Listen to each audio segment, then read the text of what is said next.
I hate the name DOGE. The Department of Government Efficiency. Not that it's not good branding, it is. And it's going to do exactly what President Trump intended it to do, to restore efficiency in our federal government. Efficiencies. Do you guys think the government is efficient? No, not really. I think it's pretty wasteful. No. No. But it obfuscates what's really happening here. Efficiency towards what? I'm here to provide the president with technology support. Maybe it's here to make the government leaner, lower headcount. Fraud and abuse. Maybe it's here to save money. America will go bankrupt if this is not done. That's why I'm here. Maybe it's here to make the government more responsive. The taxpayers deserve better. They deserve a more responsive government, a more efficient government. What is it actually doing? And we're going to take DOGE to Mars.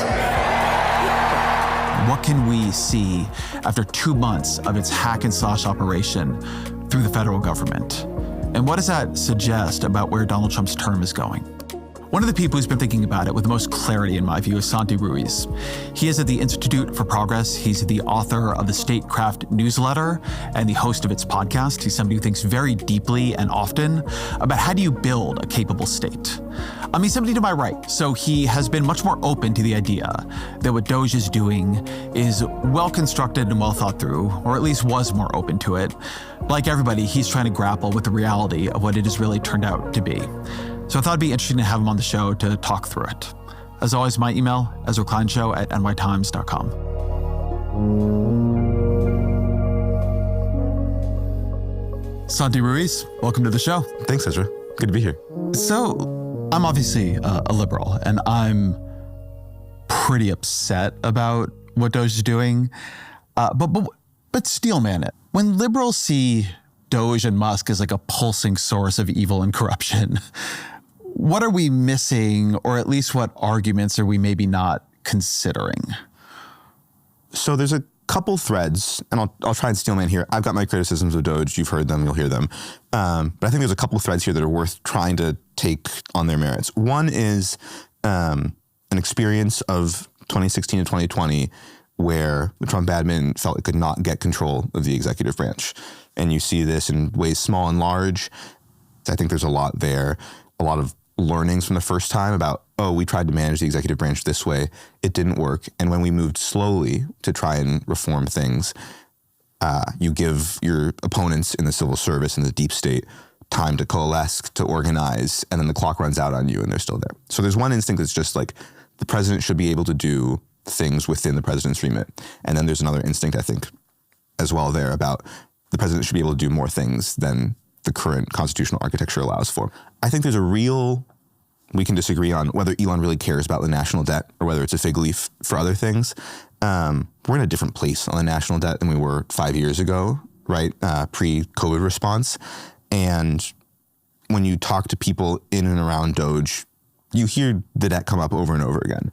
That if we don't take this one opportunity now, while the window is open before the midterms, before public opinion naturally kind of swings back and we lose the House, there's a green field to run into to try and cut, and this will never happen any other time. There's a strong instinct here. This is our one shot. And so if we're going to err on one side, we have to err on the side of cutting too much. And this is an Elon instinct. We can add things back later.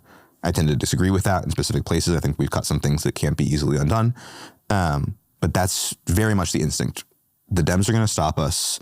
They're going to come in and we're going to do crazy oversight in the House in a year and a half. Public opinion will just change over time because cutting things is unpopular. I say at one point, I don't think Musk is doing this as because Trump wants somebody else to take the fall. I don't think that's a dynamic. Trump and Elon have been very close. Trump is very proud of the DOGE things. I do think there's a sense in which Elon sees himself as someone's got to be the man wielding the sword, and it's not going to be anybody else. So I'll do it. I'm just very skeptical of this cutting the debt theory, not because we do need to cut the debt. We're spending more now on interest payments than we are in defense. Yeah. But every person I know who is a budget obsessive, and I've been doing this work a long time, I know. You've been in the field. I know budget obsessives, man. Yeah. You can't imagine the things I've heard. Yeah. Every one of them says, we're going to have a higher debt in a year than today. That not only is this not going to significantly cut what we are spending money on, but that they have lit on fire their opportunity to do it. Because to shift the major streams of money, that's not Elon Musk running around with a sword. That is convincing Democrats and Republicans alike, or at least Republicans, that we should cut Medicaid and Medicare spending. That's maybe increasing taxes. And at the same time they're doing this DOGE stuff, they're planning a $4.5, maybe $5 trillion tax cut. So you can imagine a group of people obsessed with cutting the deficit. But you really do have to do that through Congress. You probably, given what we've learned over time, have to do that through some amount of bipartisan action in Congress. It's very hard to do it while you are cutting taxes. I don't know, man. Convince me it's not bullshit. If you go back to what Russ Vought, one of the more powerful people in the administration, head of the Office of Management and Budget, says about this stuff, he actually will say this quite clearly, that he's a deficit hawk. He's a debt hawk. If you want to get into welfare, if you want to cut Social Security, if you want to tell people you're cutting Medicare and Medicaid, you have to start with the other stuff, with the other stuff that doesn't seem as close to home, with the stuff that's, the comic books in Peru about wokeness or whatever. You have to cut that stuff out first, and you have to kind of hold up the bloody head before you have kind of popular interest and willingness to go with you to the stuff that touches their families. I think that's definitely the view of some people in DOGE, that you have to zero out the stuff that isn't going to make a huge difference, but because that's the only way popularly you'll be able to say, look, we really mean it. We're not just taking you to the cleaners. We're making the government smaller, period. Now, I think, right, we're 2 months in. So you can kind of project a couple different views into the future and say, okay, we're going to cut off the funding streams to universities and to woke NGOs and, you name the list of enemies. And that'll be it. And then we can't touch the politically difficult stuff because it's politically difficult. And that's why people don't reform welfare. Or you can say, no, what's going to happen is we're gutting ideological enemies. And then we've got room and popular credibility to go after the stuff that we know is closer to the American pocketbook. Maybe I'm naive and a fool to think that like those two paths are both still in play, but we're very early on. Well, but what they keep talking about using DOGE to send a check back to every American. This is the best argument against the idea that it's a debt thing. I always want to try to take people generously. If Donald Trump came in and Elon Musk and all these interviews as he kind of looks sad and talks about how we might not have a country anymore if we don't get the debt under control, and they said, boy, we really want our tax cuts extended. And if it wasn't a fiscal emergency, we would extend them. But unfortunately, if we don't get the debt under control, we're not going to have a country anymore. So we just can't. It's a real shame. But, people like me, Elon Musk, the richest dude in the world, are going to have to pay higher taxes. But they don't, right? The whole thing is like the Department of Education and U.S.A.I.D. and people working at the Social Security Administration. And that's just not where the money is. And so you are not DOGE, but you are, I think, a very fair-minded analyst of this. And so if you are still taking this theory seriously at all, I would like to know why, given what they are actually doing. This is, again, where maybe this is a cop-out. I just keep coming back to the coalitional element of it. Yeah. Is President Trump a deficit hawk? I don't think there's a lot of evidence for that, right? Yeah. Like just, based on the first term. But you've got a bunch of different actors in here, right? Russ Vought is, touch tight to the president. Was in the same role, the first admin and the second. He's been a lifelong deficit hawk. So like, what do you make of that? It's like a weird, it's a political coalition, right? You have actors with the president partially in the hopes that you can get your own thing squeezed in the door. That said, I do think Elon has a particular management style that has served him well in the private sector, and you can point to specific things. Ruthless reduction of headcount and cost. Headcount, especially when he comes into places like Twitter, which were bloated at the time. reduction of cost, especially in places like you look at SpaceX. He's an incredible penny pincher at SpaceX. So you combine that instinct, which you're seeing very much here, with a managerial impulse to push people as hard as you can to achieve really specific, measurable kind of insane goals. This happens at SpaceX all the time, and you're giving people stomach ulcers as they're producing, fantastic rockets in record time. This is, I think, what has worked for Elon. He looks at it and says, like, this is the right way to do corporate restructuring to get results that nobody else thought possible. People around him, he keeps saying, in private and in public, it's the source code. It's the source code. This is the problem with the federal government is not this or that regulation. We need to get deeper into it, right? This is an Elon instinct, and he sees an opportunity to apply a lot of those elements that many folks from the outside would say that won't work on the federal government. He says, no, we can do that, and we can synthesize a bunch of information. We can get a better view from the top of how money flows in the federal government, and from there, it will be much easier to cut the head off. So I want to pick up on that source code idea. So I was going through Elon Musk's recent interview with Ted Cruz, and there's a moment in it pretty early where Musk describes what he's doing differently, a little bit to Ted Cruz's awe. So I want you to take a look at this.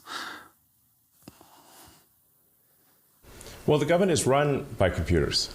So you've got essentially several hundred computers that effectively run the government. And if you want to know... Did you know that, Ben? No. Yeah. So when somebody, even when the president issues an executive order, that's got to go through a whole bunch of people until ultimately it is implemented at a computer somewhere.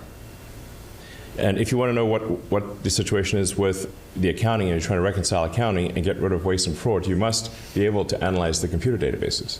Otherwise, you can't figure it out. Because all you're doing is asking a human who will then ask another human, and finally usually ask some contractor who will ask another contractor to do a query on the computer. Wow. That's how it actually works. So it's many layers deep. There's a genuine innovation here. He is doing this differently. Yeah.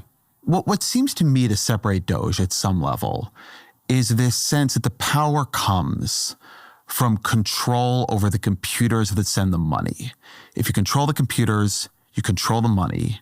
And if you control the money, you control the power. And that genuinely does seem like something no one here has tried before. Yeah, I think that's right. You can call it a West Coast or a tech or Silicon Valley instinct on the problem. And I think some of it also comes from a sense from Elon's career and a sense in Trump world that the people you're engaging with, civil servants, et cetera, are going to lie to you. That you're not going to get source reality from what the general counsel of a given agency says, that the career civil servants are going to snow you, they're going to wait you out, they're going to slow walk you. And so in an effort to try and get to ground truth, I think this makes a lot of sense as kind of going down the chain, trying to figure out, okay, well, where is the money going? And I think what you're seeing with DOGE for information environment reasons and for all kinds of reasons is that it can be a really misleading source of truth, that where the money is going, especially if you're not familiar with how federal contracts work, it's not always going to give you the information you want, but it certainly presents that way. If you are trying to reshape the government, radically make it more efficient or make it into something else, this question of how you're learning about it, what is the informational input into your project, is really important. The fact that a computer tells you money is going here and it's going there, it's actually a very thin form of information. How is that money being used when it gets there? Like, what actually is the nature of that grant? Why was it started? Why did the people who started think it was a good idea? This concept that they're going in and just looking at things, and it's not even clear to me based on what, just deleting vast swaths of them. How do you think about that as a way of learning about government functions? It's one way. It's a source of information. I think what you're seeing with DOGE is there's a bunch of other kinds of information that you would want to have if you, Ezra, were leading the Department of Government Efficiency, that I would want to have in that role, that they're either not getting because they don't have the capacity or because they've closed themselves off. Or in some cases, I think take Elon and his particular relationship with Twitter, the ways he's getting information, he's built his own Twitter ecosystem, both the way that you and I can curate your feed, and he's architected the actual platform itself to surface certain kinds of information. Twitter and online in general is a more adversarial information environment than it used to be. The algorithm is designed to kind of surface conflict, right?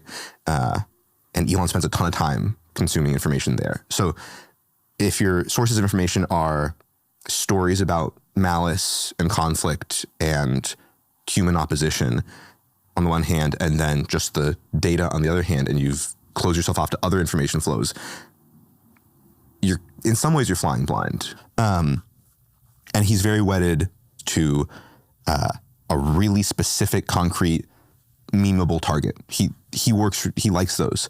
It's like we're taking the contracts and we're zeroing them out and we're putting them on the wall and you can see them. And I want you in different federal agencies, DOGE team, find contracts, find things to cut and zero them out. That instinct, I think, leads you to a lot of fat and a lot of waste and to a ton of stuff that if you don't know what you're looking at, you should not be zeroing out from this perspective, right? I mean, one example is the ARC, the Agency for Healthcare Research and Quality, is this little agency within HHS. It produces a lot of research about avoidable deaths in the healthcare system, which the incoming FDA commissioner thinks is like the third largest cause of death in the US. So it produces all this evidence. It tries to get hospitals to adopt best practices to make it easier to share information about what you're doing, without being punished, so that you can kind of better assess, okay, what is leading to deaths in hospitals. DOGE wants to zero that out. It's a cost center. On the budget, it looks like, okay, that's, $500 million a year that we're spending on random research. Seems very plausible to me. Seems likely that is like a net money losing move to zero that out, because we actually care a lot about money and lives, this is right? research that is supposed to help us cease with ineffective treatment. You can explain it and better than me. over-treatment Yeah. of disease. There's tons of stuff in the healthcare system we know that we are spending money on that in the end is not improving health, but it's very hard to know which things that we're spending money on don't improve health. My view is we don't do nearly enough of that, and we also don't enforce it enough, right? If I were running DOGE, I would expand that, but also pass legislation forcing hospitals to abide by more of it. Yeah. But they're not, as you're saying. Yeah. Without naming names, I can just tell you from conversations, I know there are people in DOGE who think Fed shouldn't be in the business of this at all. We should just zero it out. And there are people who have this view. Probably makes more sense to fold that in somewhere else. Maybe the NIH can, it's got ARC has a grants program. Why does it have a grants program? Let's stick that with the other, health grants. We can rationalize and corporately restructure this, and you zero it out now. And then if Congress really wants it, we bring it back somewhere else. We save some money. So you have both those views within this coalition, even within kind of the DOGE team. So maybe the people who want to bring it back are getting played by the folks who really just want to zero out. But I definitely think there are actors within DOGE who have very different long-term game plans of how this plays out. I want to talk about this idea of zeroing things out and bringing it back. So there's a quote famously that Elon Musk gives to Walter Isaacson in his biography, and he says, if you're not adding things back in at least 10% of the time, you're clearly not deleting enough. Right. And the point of that quote is that when Musk is running things, he cuts, and his view is that if things don't then begin to break such that you realize you've cut too much, then you've cut too little. Fine. One of the things about the companies Musk has been in is that the information loop, the feedback loop for that kind of thing is pretty fast and pretty clear. Yeah. SpaceX, and it's an engineering feedback and loop. An engineering feedback loop, exactly. So SpaceX is trying to build rockets that go up into space and land, and they're reusable. If the rocket blows up, you've done something wrong. Right. Tesla, if the car doesn't work, if the door falls off, if it needs to be recalled, there's apparently a new Cybertruck recall. You've done something wrong. If customers don't like what you did, you've done something wrong. Yeah. He's destroying, for instance, a bunch of data collection functions in the federal government. There's going to be no fast feedback loop on if that was a bad idea. Right now, they're cutting people from the IRS and the Social Security Administration. One of the things we are certain that's going to do is lead to fewer audits. And when you try to call somebody on the phone during tax season, or if you're a senior and you're having trouble getting your Social Security payment, you're going to have 4 hours, 3 hours, 2 hours of waiting. It's going to be very hard to get customer service. I know people, the Consumer Financial Protection Bureau was a big target for them. I've known people there who are working on financial scams. People are just going to get scammed who weren't going to get scammed before because there were some people out there protecting them and some people could have gone and reclaimed their money. But nothing's going to break. Those people are just going to get scammed and ruined. There's just this porting over in a way that really worries me of a theory of cutting that works when you have very fast feedback loops. But the government doesn't have very fast feedback loops and kind of can't because it is on some very grand level a long-term risk management enterprise. How do you, I guess, steelman the argument for me, but then how do you think about the critique I'm making of that argument? This is the place where I have the hardest time steelmanning the DOGE thing because I think it's true. I think there are all kinds of benefits to those kinds of fast iteration cycles and engineering, especially when you have, as he has at SpaceX, for instance, or Tesla, people who are some of the best in the business at understanding the mechanism that they're looking at, right? If you push a cracked engineer to the limit on rocket fuel and you say, I'm demanding crazy outcomes from you and I want it cheaper than ever, at SpaceX, you're entrusting some of the best people in the world at doing that thing to these really hard challenges. So far, there's not a lot of evidence that the people working on DOGE are the best people in the world at understanding federal contracting or where the money flows, despite having, computer access. So I think you're right. This is my biggest frustration, and I think you can look at the cuts to PEPFAR, whether you think, oh, that's on purpose, we actually don't care about saving these lives, or you think it's foolishness, right? The net effect is the same, that you broke something that you cannot easily repair. The first really big thing DOGE does is decapitate U.S.A.I.D. And you read in your piece about how you had been before that aware of two very parallel streams of argument about U.S.A.I.D. They really never crossed over to each other. What were they? So on the right for a long time, predating Elon, predating even the Trump administration, you have these critiques of the nonprofit industrial complex. You have critiques about self-dealing in liberal circles. You have critiques about the efficacy of foreign aid as administered by NGOs at all. At the same time that the debate is playing out largely on the right without a ton of kind of overlap to other parts of the discourse. You have a very rich debate within the aid community, within the foreign aid world, among effective altruists about, wait a second, what works? Do we actually know that this or that program is doing the things that we want it to do? The things that it says on the tin, is it reducing poverty in this African country? Is it increasing education? And you have this, I think, a very rich debate on that side as well about, hey, we should probably do this stuff better. We're probably wasting a lot of money. And both of these arguments have played out for the last 7 years, at least, kind of, if not longer. And what turned out when DOGE came on the scene is that it looks like neither side has been at all familiar with what's happening on the other side. People in the foreign aid community were shocked, no idea. Most of us were pretty surprised that DOGE came in with this kind of decapitation attempt. And people on the right were totally unfamiliar. People within DOGE are not familiar with this idea that for a long time economists, there's a chief economist at U.S.A.I.D. who got canned, working really hard on trying to make sure that we get more of the dollars out into the places that we want them to go. But were they unfamiliar with the idea, or did they not want to know and not care?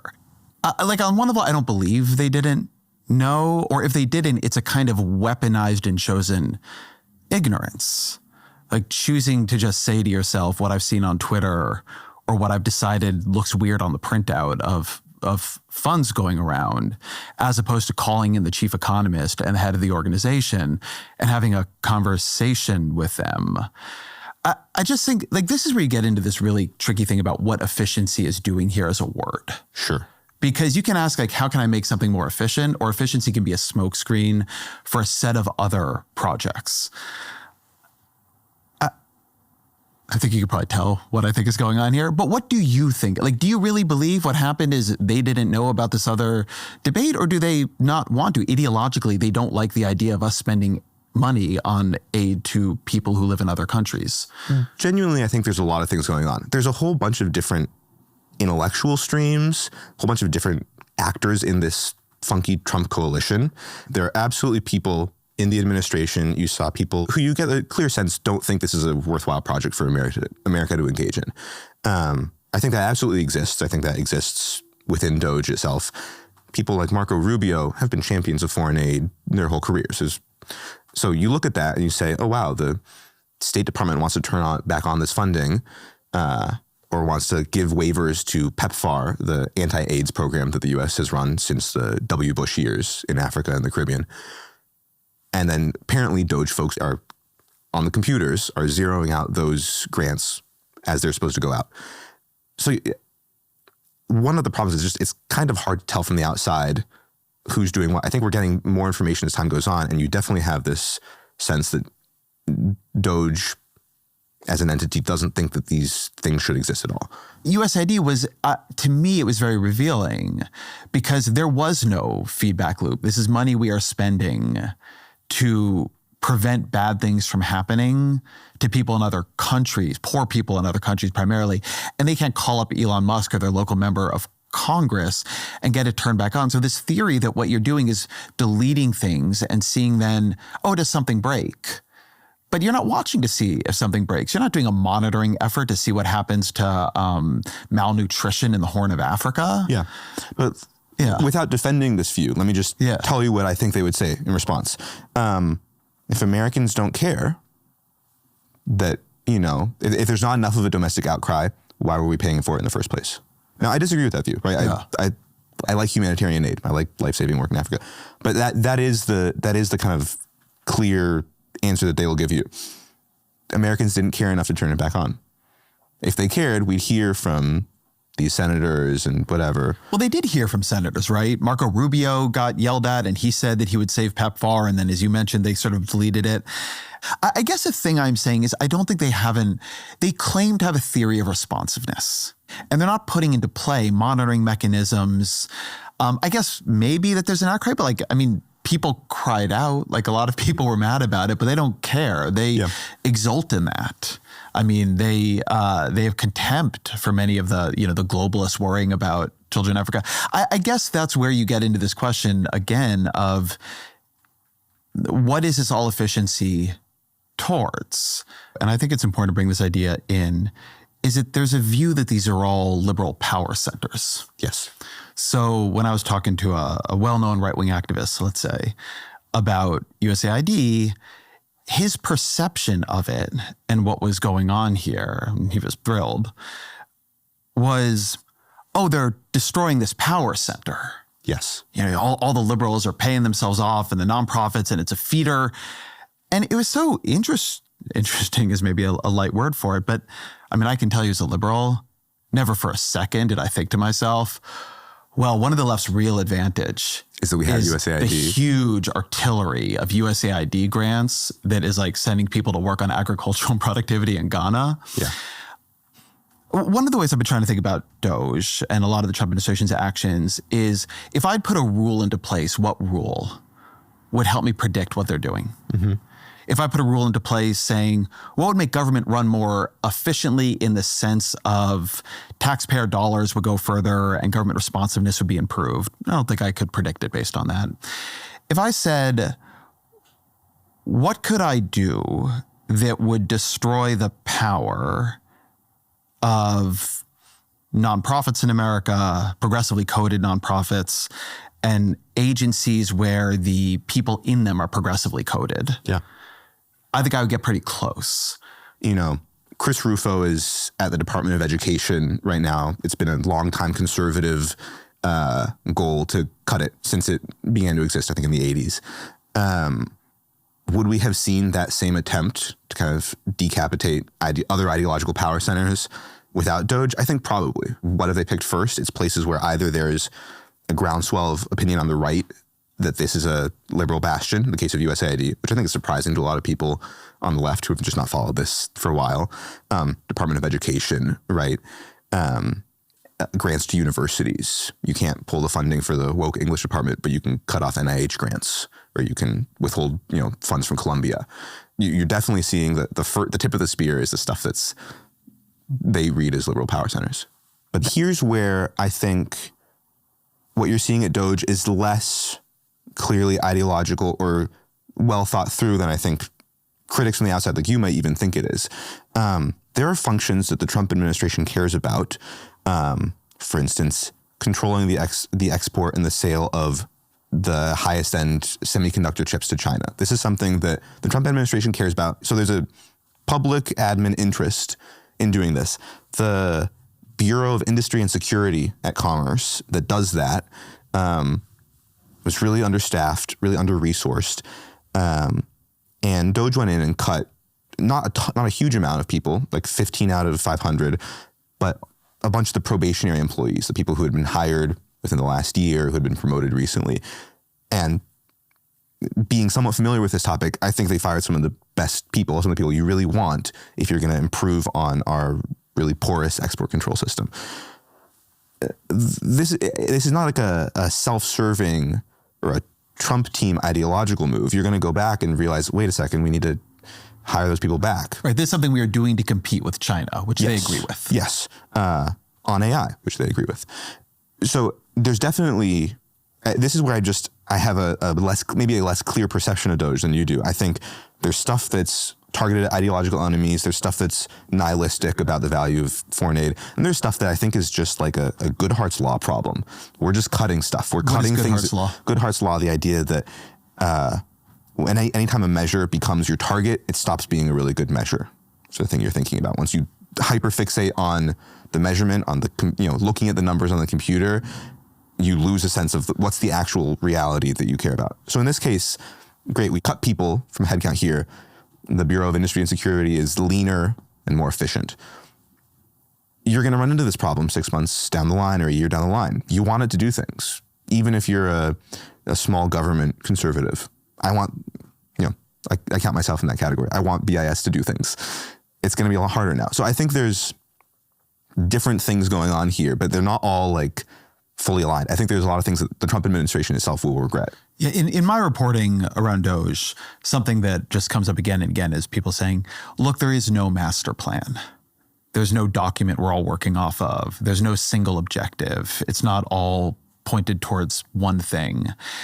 And we've been playing with different ideological objectives here, cutting spending and controlling the government and ideological purges. But I do think one thing that is a driving force of DOGE is simply action, right? There's a huge bias towards action.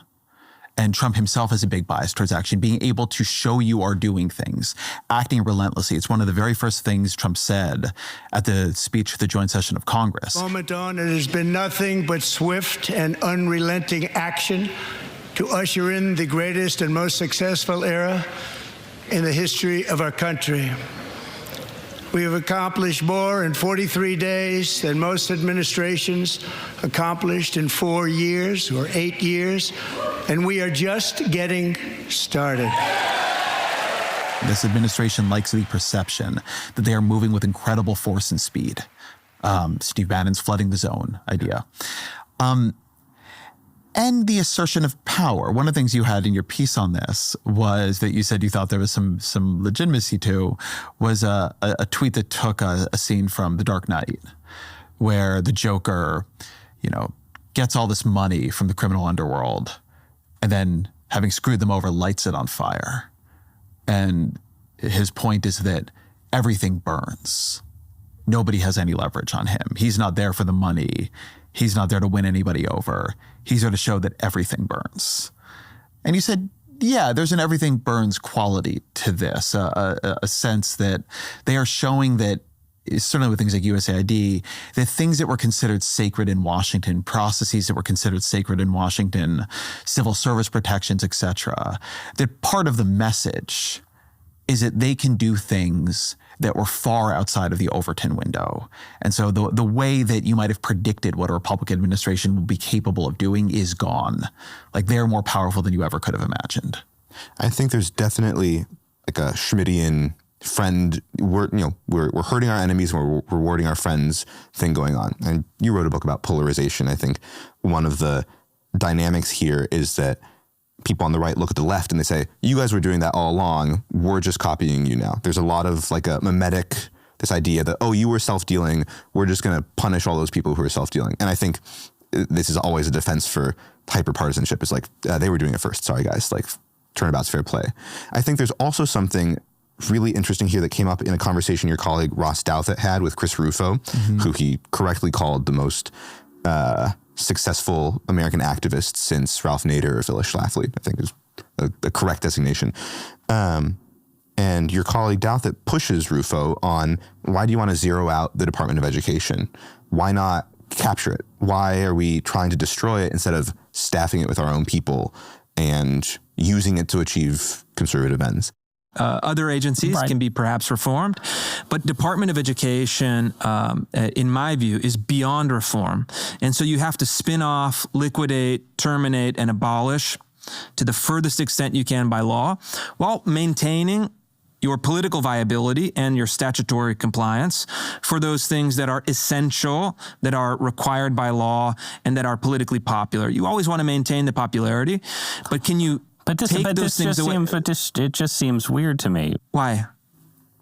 And they go back and forth, but what Douthat writes later, I think, is really largely correct, that there's a, underneath the slashing and burning of DOGE, there's a kind of worry that we don't have the people, we don't have the talent that it would take to recapture this institution at post-election and administer it the way we want. It would be really hard to use these tools for good governance. And sometimes that overlaps with the whole thing's rotted out anyway, like DOE is a den of iniquity and we just need to cut it.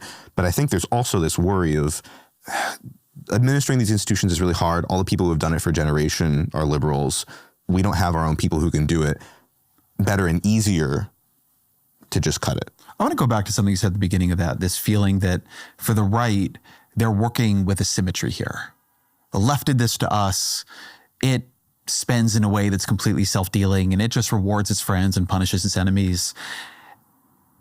And it bothers me because not only do I not think it's true, I think it's untrue in a very obvious way. So you look at what was the central legislative achievement of the Obama era. It's the Affordable Care Act. If you look at the Affordable Care Act fiscally, it is a tax on blue states and a transfer to red states, simply because the states that did not have generous and expanded Medicaid programs were red states, and red states are on average poorer than blue states. If you look at the Inflation Reduction Act and you look at where it is sending its money, it has sent a huge amount of its money to red states. If you look at where it is building clean energy, where it is placing advanced manufacturing, it's red states. Red states have disproportionately won out that money. They've won that out partially because it's easier to build there. And they've won it partially because this was actually a political theory of the Biden administration. You build a broad base. You will build a broad base. You will win back these Trump voters by showing that the benefits of liberal government flow to these places too. Biden talked a lot about how you had, Republicans who voted against the IRA or voted against the infrastructure bill, but then they were out there at the ribbon cuttings, for this bridge or that project. Like, the left actually has, literally, I'm not saying it doesn't give money to nonprofits that are, progressive in their aims. Of course it does, but that's because it believes in those aims. But it doesn't withhold money from conservative places or conservative people. You could just look right at the fiscal flows of its major legislation, and partially because that legislation is redistributive, and partially for other reasons, because it actually doesn't have the view that the right way to run government is just to reward your friends and punish your enemies. Yeah, I think there's an asymmetry in that the left is redistributive. It wants to take the money in and then, as you said, the big part of the Biden philosophy was we're going to put the money in so many places that you're all on board now. And you're seeing that play out in the lots of Republicans want to keep the IRA credits, right? And I don't want to sit here and say like I support a politics of resentment. Like it's not my preference. I'm trying to be descriptive here, though, and I think what people on the right notice is what they see as huge opportunities for graft in the nonprofit sector from federal grants. People like Rufo look at the university system and they see the taxpayers pays money for riots at Columbia, or pick your bogeyman. But he says that's funding your friends. And I think a lot of this just comes back to radicalization during COVID. I think during lockdowns, I think towards rationing of vaccines in blue states, which you saw, along racial lines. I would not underestimate how much that is a radicalizer on these lines, that they reward their friends and punish their enemies. We should just do the same. I also think there's a reality that they've convinced themselves of things that aren't true. If they were true, they would be very bad. But I think they're not true, but they do seem to me to be motivating action. So there's this moment in the Ted Cruz interview of Elon Musk where he says to Musk, look, you used to be a liberal hero. You made Teslas, you got invited to nice parties in Hollywood, and now they hate you. Why do they hate you? And I want to play you, or have you play Musk's answer. The single biggest thing that they're worried about is that DOGE is going to turn off fraudulent payments of entitlements. Everything from Social Security, Medicare, unemployment, disability, small business administration loans, turn them off to illegals. This is the crux of the matter. Yep. Okay. This is the thing that why they really hate my guts and want me to die. And do you think that's billions, hundreds of billions? What do you think the scale is of that? I think across the country, it's well north of 100 billion, maybe 200 billion.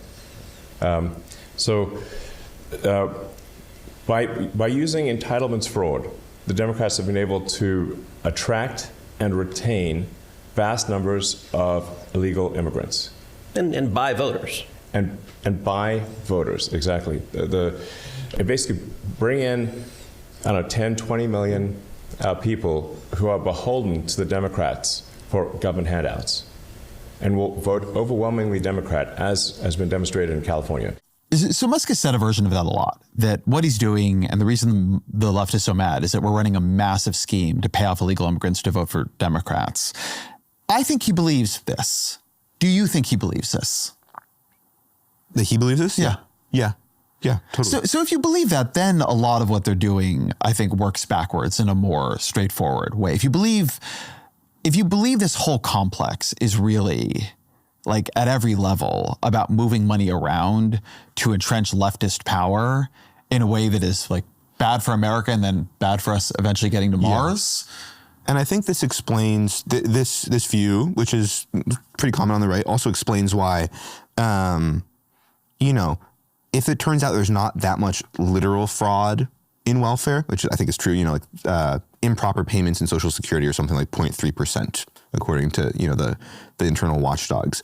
But if you think that actually kind of the whole project of some of these welfare programs is to redistribute to your friends, to make new, political machine, Tammany Hall style, pay for votes, then I think you feel much better about taking the flamethrower to the whole institution.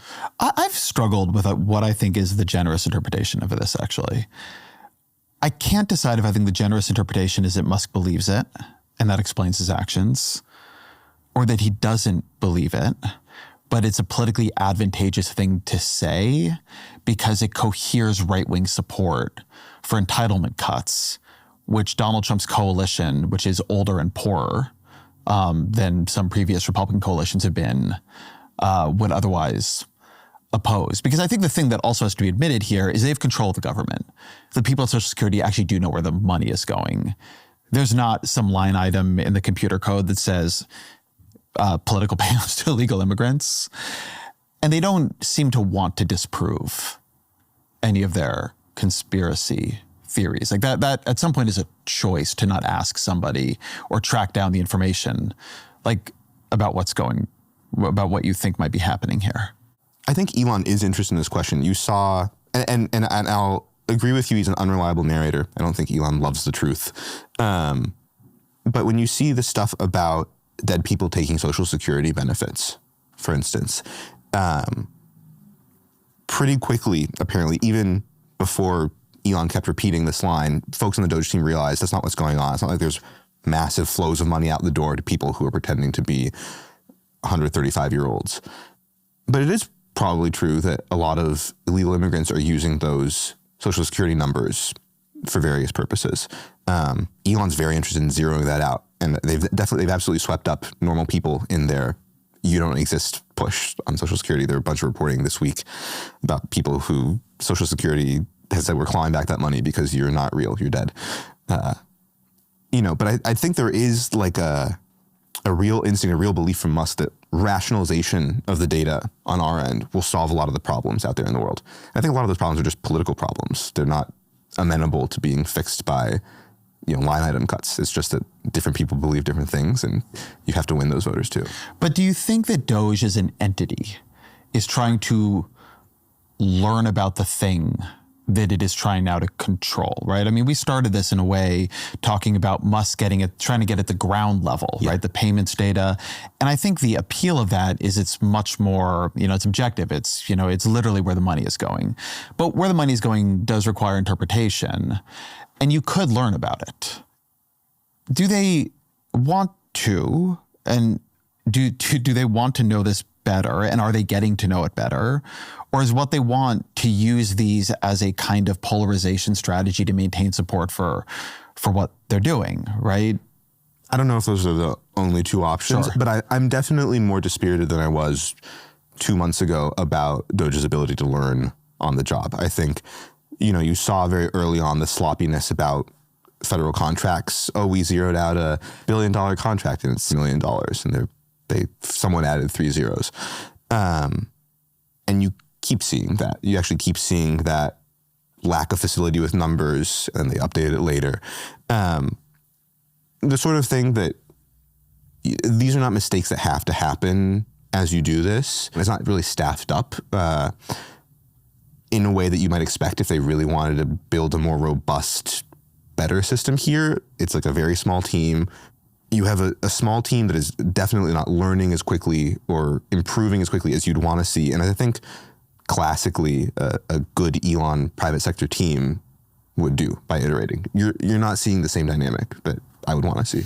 So one thing I will say to Doge's credit is incredible branding, just incredible branding. Doge is a funny brand, and it gets a lot of attention. Not everything happening in terms of the attack or reform or revitalization, depending on how you want to think about it, of the administrative state is Doge.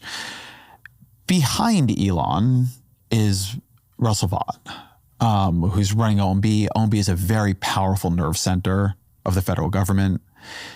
We talked about Vought earlier in terms of that he is classically somebody who does want to cut government spending.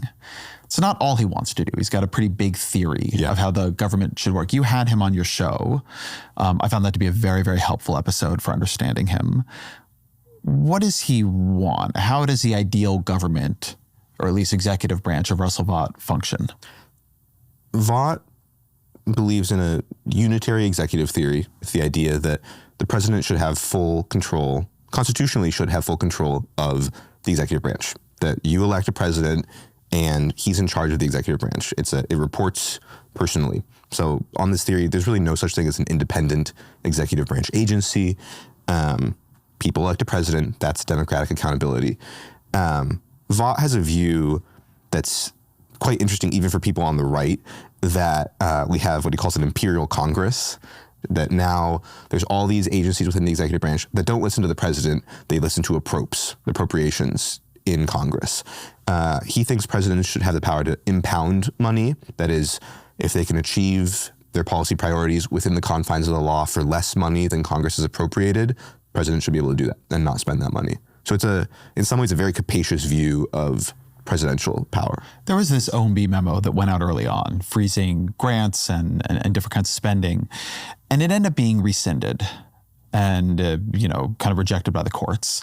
But something it said in that memo was that, and I'm paraphrasing a little bit, but this is basically right, was that the government, the executive branch, should represent the will of the people, and the will of the people is expressed in their choice of the president. And I think this is important for understanding them because it gives you a definition of responsiveness. I think a lot of the time when people think about what it would mean for the government to be responsive, they think, well, if I'm having a problem, there should be somebody I can call who can fix it. Or when the government is doing something, it should be able to do that quickly and well. But government responsiveness in this definition is very responsive to the executive. When Donald Trump wants to do something, the government responds and it does that thing.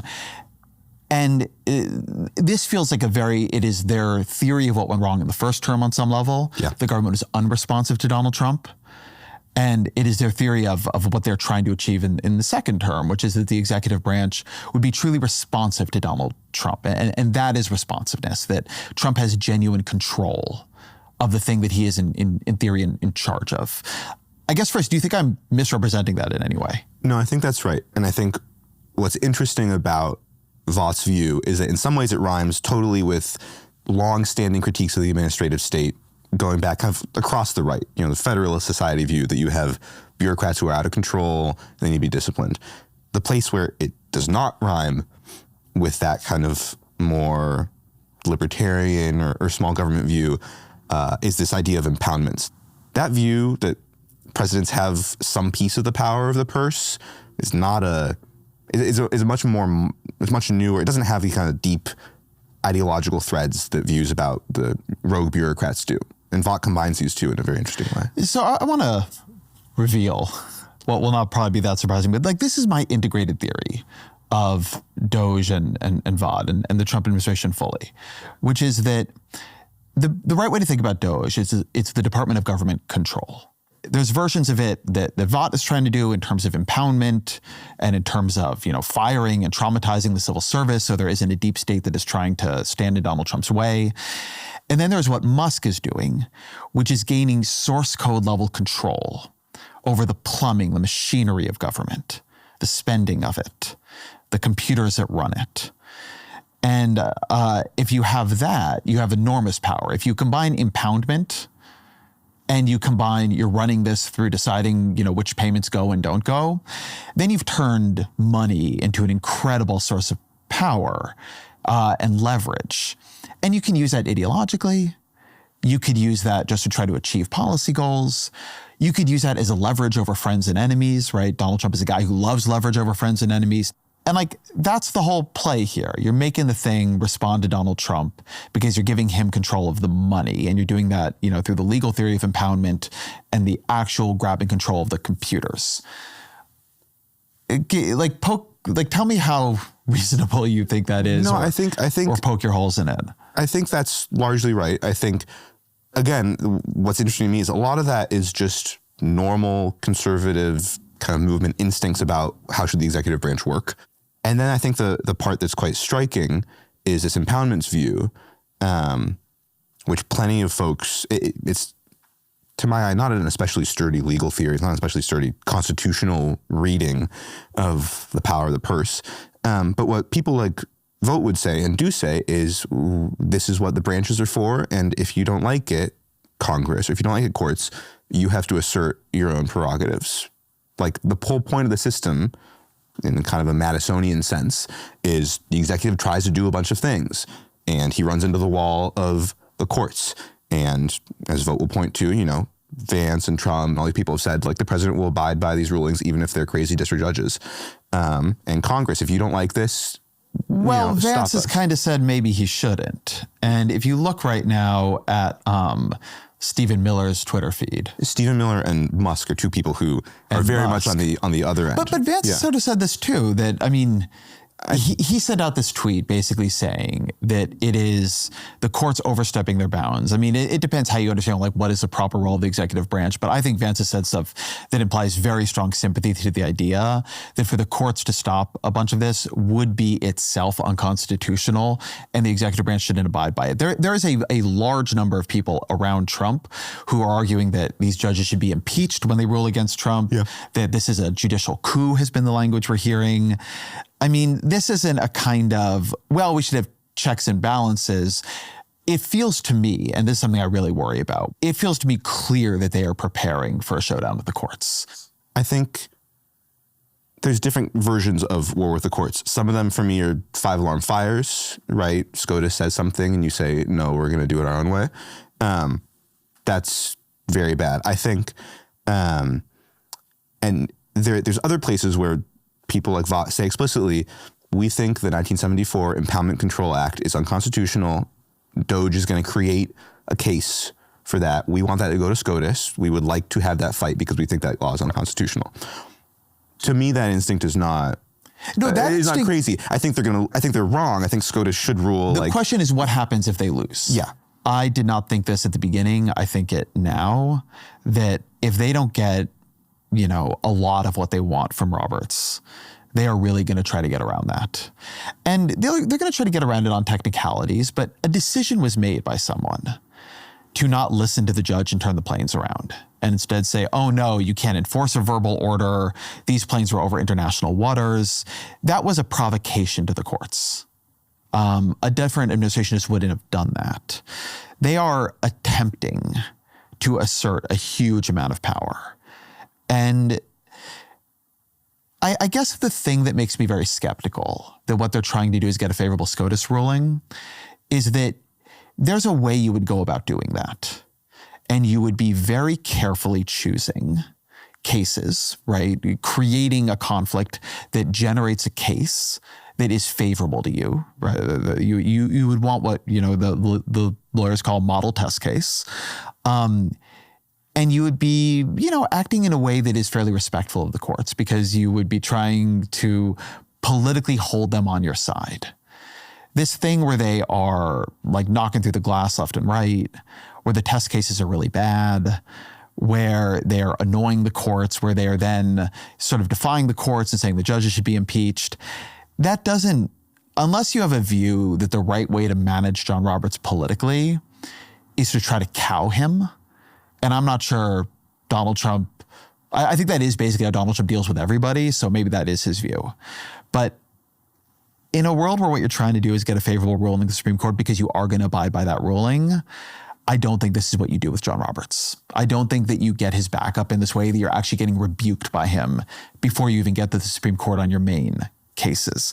So that's an administration that looks to me like they are preparing for showdown. And ultimately, the unitary executive theory might need a showdown. I think that's what you're going to get. I think, the nature of that showdown is, I think, an open question, but the administration, people like Vought, say, look, we think these cases were wrongly decided. We want to refight them. And what happens next, I don't, I'm not going to pretend to, tell you in advance. But the unitary executive theory, to be fully implemented, requires that we take this fight to the Supreme Court and get rulings in our favor. I was saying earlier that I think a very important question to keep asking yourself, that I keep asking myself, is what goal, what value function would predict what they are doing fairly accurately? I think if you insert as the top goal here maximizing Donald Trump's power, you would get a fairly good, not the Republican Party's power, by the way, not conservatism, Donald Trump, maximizing the control Donald Trump has, the authority Donald Trump has, creating the imperial president. I think you would be predicting things at a fairly high level of accuracy. And the problem with that, the scary thing about coming to that conclusion, is that imagine a world where it's 2027. Democrats have won a huge House victory in the midterms. So Hakeem Jeffries is speaker. Yeah. So now there's a lot of oversight happening. Donald Trump is at 39% in the polls, which seems very plausible to me, maybe lower. He's at this point a lame duck, though probably doesn't want to be. And now you have a House that is not letting them do things. And you have a Supreme Court that maybe already has or is ruling that impoundment is unconstitutional. Does Donald Trump and Stephen Miller and Russ Vought, and on the outside at this point, Elon Musk, all say to themselves, well, it's a good try, everybody. Like we fought the good fight and we lost. Or is like the final act of this, no, fuck you. I don't see anything in here that makes me think they will live within limits, particularly when the walls begin closing in. Right now, the walls haven't begun closing in, but even the little bit that they have really reacted badly to. What happens when they really do? I don't know how to answer the hypothetical. I'll say, I'd be curious how you read the first term in office on this model, because Trump lost in the courts. Yeah, quite a bit. I read it exactly like this. How do you see it? The easiest way to understand the difference between the first and the second term is in the first term, the most important member of the family, who wasn't Donald Trump, but who brought a lot of people into the administration, was Jared Kushner, like as thoroughly a mainstream figure as you could possibly find. The administration is full of people who saw part of their role as keeping Donald Trump caged. And in the second term, it's Don Trump Jr., who is like a right-wing now accelerationist groyper. Elon Musk has pushed Donald Trump to go further than Donald Trump would have gone without Elon Musk. Russ Vought wants to go further. J.D. Vance's only chance of power is that it all works out for Donald Trump. And if you look at the staffing, it's very, very, I think, radical people. There's no people who are slow down. And you really see this, I think, with the reaction of the markets. In the first term, when the markets would crash or something would shake, not only would Donald Trump be like, oh my God, like, well, we don't want the stock market to go down, but there were a lot of people around him, like Gary Cohn, who are creatures of the markets, Jared Kushner, would say, okay, like, we don't want to, we want the economy to be good here. This time, when the markets began going down, clearly they are self-confident enough to say, we know better than the markets. You got to expect a little bit of short-term turbulence here. Yeah. So I think this is a very different administration where you have a disinhibited president surrounded by disinhibitors. I think a lot of that reading is really plausible. And I think to what extent you're concerned about that depends on a couple of things. One is just, are you ideologically aligned with Trump? And one is, how much do you think personalist presidencies themselves, presidencies that are incredibly dominated by the executive, are bad in themselves? I was reading one of the books I was going to recommend to you at the end of this conversation is a book called Stalin's War by Sean McMeekin. It's a history of World War II, and it's largely about Stalin and the ways in which World War II is actually a product of his enmity for the West, and the ways largely that the West, the U.S. especially, gives in to specific demands of the Soviets when we don't have to, without negotiation or without better information about what are the Soviets really thinking. And a character who's really striking in that reading is FDR, who is probably our most powerful executive in American history, has the most control of the executive branch, similarly puts incredible pressure on the court system in service of his ideological and political goals. And one of the things that comes through in this book is that kind of total personalization leads to bad outcomes for FDR himself, in that, we get rolled by the Soviets on all kinds of Lend-Lease things. He's a worse negotiator for being surrounded by only people who agree with him at Tehran in 1943. So I think there are dangers to fully personalist presidencies in general, but it's also just often you're worse at doing things you care about if your information flows all lead one way. I mean, it reminds me of Curtis Yarvin, whose influence I think could be overstated, but it's certainly somebody many people in the administration have read and found interesting. Let's call it that. And he always says, look, what I'm looking for is an executive of the power level of FDR at the height of his powers. Yes. That's my monarchy, right? It's FDR at the height of his powers. And I think if you read him closely, I think that's not quite true. But, has this idea that the whole thing should be more like a corporation. And I guess it gets to this question of efficiency again in a slightly weird way, which is that on some level, the US government is supposed to be inefficient.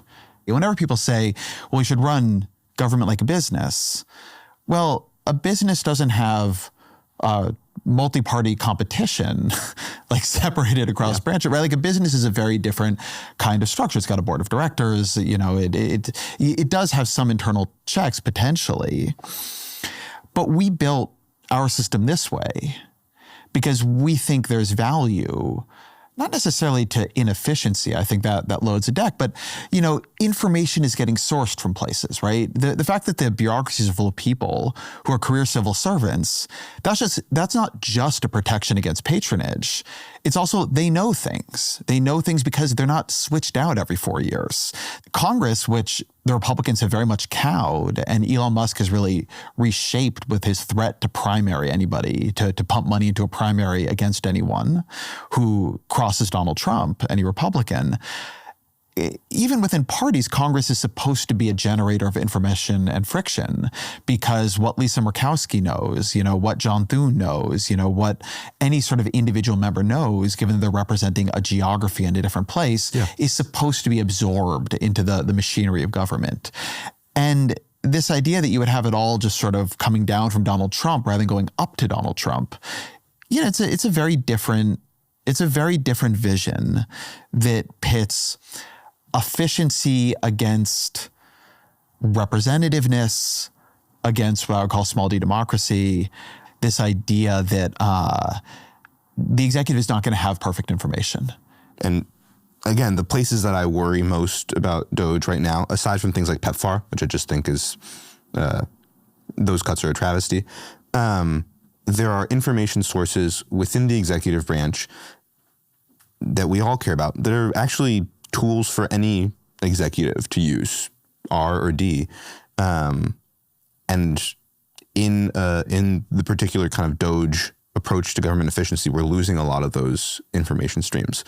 There are a bunch of surveys about K through 12 and higher education, for instance, at DOE, that we're losing, and we're losing the ability to track this important longitudinal data. That stuff is, if you're a conservative and you think that public schools are failing, that's what shows you that. So I totally agree. I also think, to the corporation or the business model question, should the government be run like a business? There are lots of ways for employees at a functioning private sector company to surface negative information that you're not seeing right now. There were a lot of proposals when DOGE came in, source savings ideas from people at the agencies and cut them in on a share, give back 10% across the agency for any, savings that you can find, the, software licenses that we don't need, et cetera. That's the sort of thing that where you would see aligned incentives in a private sector company. That's a good idea. And you're not seeing that. You're seeing a lot of top down, if you've read James Scott, seeing like a state, the view from above with very little granularity from below. Or seeing like a payment system. Seeing like a payment system, right? Corporations do a pretty good job of sourcing information from the bottom. That's actually like a good thing about businesses is you get live data all the time from all over the place about the markets, about consumer behavior, about wasted functions. So I think that would be an improvement over the kind of DOGE model. I don't think what you're seeing from DOGE is exactly running a business application. It's something different. You asked me a version of this question earlier. And so now let me throw it back at you, so I'm not ending in quite such a dark vision of a future monarchy. Let's say we do have the sort of backlash to this. Let's say Democrats win in 2026 and then a Democrat wins in 2028. What should they learn from DOGE? If Democrats wanted to make the government more efficient, where would you tell them to start? Do they? Is this a? This is entertain the hypothetical. Yeah. Josh Shapiro wins, and Josh Shapiro's run. I think he's a guy who's worked a lot on procurement reform in the state and permitting, and let's say they all get abundance pilled and totally, and inshallah, yeah. And they come to you and they say, look, you've been working on this for a long time. You've been interviewing people about this for years. Yeah. Maybe they don't want to, but they're going to ask you. Sure. What are you going to tell them? There are a couple things that, again, maybe I'm naive, I'm still holding out hope for over this next cycle, that if I'm wrong, if I'm a fool and they don't happen, are like absolutely ready to hand for somebody to come in. So for instance, the Biden administration did a lot of really smart things on trying to get people into the government around the usual federal hiring system. OPM can basically hand out accepted service slots. They can say, getting you into that position is critical for the national interest. And so You can just get hired private, like you would in the private sector. Someone can just say, hey, this guy's great, we're hiring him, starts next week. The Biden admin did that for the CHIPS office, and the CHIPS office was staffed very well. A bunch of folks from Wall Street, a bunch of rock stars, very quickly. I also thought it was very telling that on CHIPS, which they really cared about, what they did was circumvent a huge amount of government procedure. Yeah. Right? They eventually then passed also a bill from Ted Cruz and Mark Kelly exempting CHIPS from the National Environmental Policy Act. So I thought it was very telling that, if we're going to do this right, we certainly can't run it the way we run the rest of the government. Yeah. Like, what does that say about the way you run the rest of the government? And the people you'll run into if you try to use, OPM or direct hire authority or any of these end runs around the existing federal hiring system, the roadblocks will be largely public sector unions. They'll be Dem constituencies. So you'll need, somebody who's willing to split that Gordian knot. The National Environmental Policy Act, have large bases of support on the left, and people like you are trying to, change how we think about that, especially on the left. I think there's, again, one reading of what DOGE is doing is that the cutting comes early. You take Machiavelli's advice that you do all the cruelty at the beginning and then you dole out the good stuff later, and people forget what came first and they remember all the nice things you did. And there's like with the Bureau of Industry and Security, like with export controls on chips, the administration will want to do things over the next 4 years. It will have things it wants to achieve. People like J.D. Vance, who are their own actors and want to build their political futures, will want to achieve things. And to do that, you're going to need to do things like fix federal hiring. You're going to run into their versions of the same problems as the Biden coalition did, which is that everybody wants you to lump in their pet thing when you do it. But actually, if you want effectiveness or efficiency, you're going to have to prioritize and say no to parts of the coalition and yes to other parts. That's going to require filling in after DOGE cuts. And even if you think that this doesn't accord with a view of Trump's personal power, you've got a bunch of actors in this current administration who want to have futures for themselves. They want to be able to plant the stake and say, I did that. I think that's a good place to end. Then always our final question. What are 3 books you'd recommend to the audience? So Stalin's War is one, which I just think is a tremendous history, slightly revisionist, but not beyond the pale. Just Stalin's a much worse actor than you remember him from your World War II experience, or World War II education. I actually, it's pretty limited, my World War II experience. But a really eye-opening book, also just about diplomacy and the ways that you can tell yourself things that aren't true and convince yourself. I just had a guy named Peter Moskos on Statecraft. His book is coming out in a couple weeks. It's called Back from the Brink, and it's the story of the 90s crime decline in New York City. He did a fantastic oral history. He talked to basically everybody who's still alive and able to discuss it. And it's a fantastic story, both about state capacity, about how do you actually do something that you want the federal government or in this case, the state and local government to do. And it's a really interesting management history. But the real revolution was just almost a kind of Muskian, we're just going to hold you accountable to the facts on the ground, to these numbers. And we're going to call you in every week at 7 a.m. and you're going to show me that you know all about this specific area. So it's that firm mandate, incredible political pressure from above, combined with something that I don't think you're seeing much of at DOGE, which is giving people power over the areas they know best and holding them accountable for that. It's just a remarkable success story. And then the last thing I'd recommend, as somebody who's AGI pilled a little bit, there's a book by a Catholic priest named Romano Guardini, short book's called Power and Responsibility. And he writes it after the Second World War about what kinds of people do we need to be, what kinds of governors and leaders do we need to be in a world where the bomb exists, where we've built a crazy new kind of power over each other. What are the demands on us to be better leaders? Like how exactly do you have to change now that you live in a world where the bomb exists? I find it a useful starting point for thinking about the next few years. I have to say, you've really narrow targeted my interest in these 3 book recommendations. I think you sold me. Okay. Santi Ruiz, thank you very much. Ezra, it's a pleasure. Thank you.